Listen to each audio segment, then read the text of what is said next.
Assalamualaikum warahmatullahi wabarakatuh. Asal nama Puncak Surono. Buat para petualang dan pendaki yang sudah melalang-lalang buana kemana-mana, tentu tahu nama puncak dari Gunung Slamet.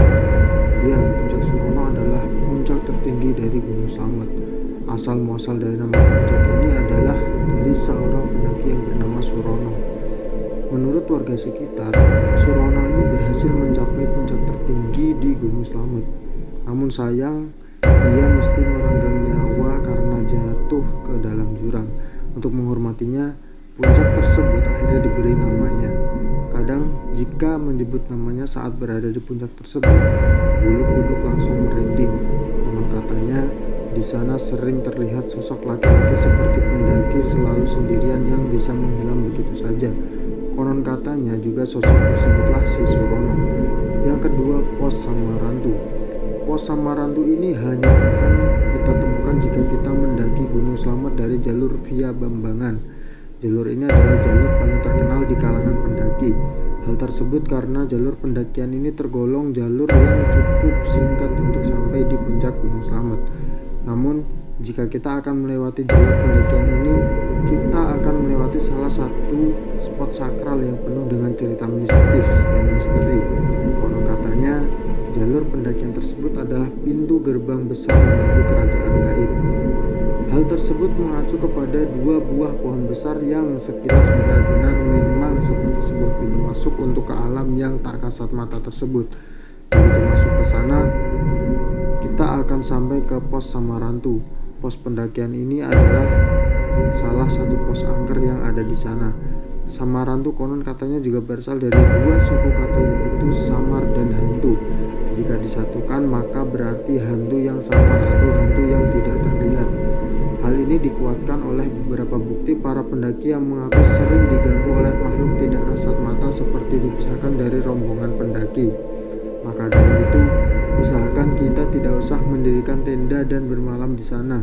Usahakan kita masih bisa melanjutkan pendakian sampai ke pos berikutnya dan sila berkemah di sana saja. Yang ketiga, ada makhluk kerdil. Jalur pendakian Gunung Slamet juga bisa lewat Guci loh. Guci yang ternyata ada di Kabupaten Tegal ini kerap jadi jalur pendakian alternatif yang sering diambil oleh para petualang dan pendaki. Di jalur pendakian ini juga terdapat mitos dan misterinya. Cukup berbeda dengan dua mitos sebelumnya. Mitos yang ada di jalur pendakian Gunung Slamet via Guci adalah misteri makhluk kerdil.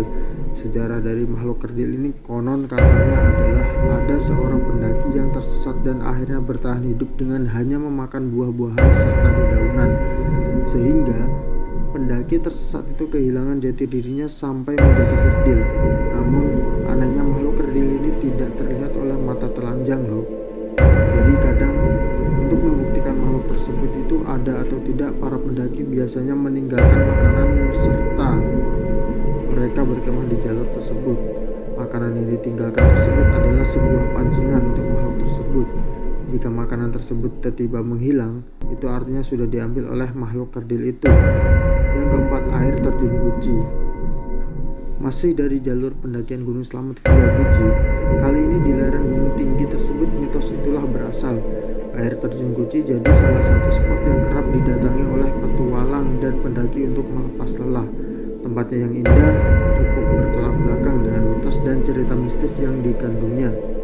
Di air terjun ini, konon katanya ada siluman naga yang bisa mengabulkan permohonan untuk jadi kaya raya dengan berbagai imbalan. Yang kelima, ada pasar hantu. Tidak hanya Gunung Merapi yang punya pasar hantu, Gunung Slamet juga punya. Tepatnya adalah di bawah puncak gunung ini.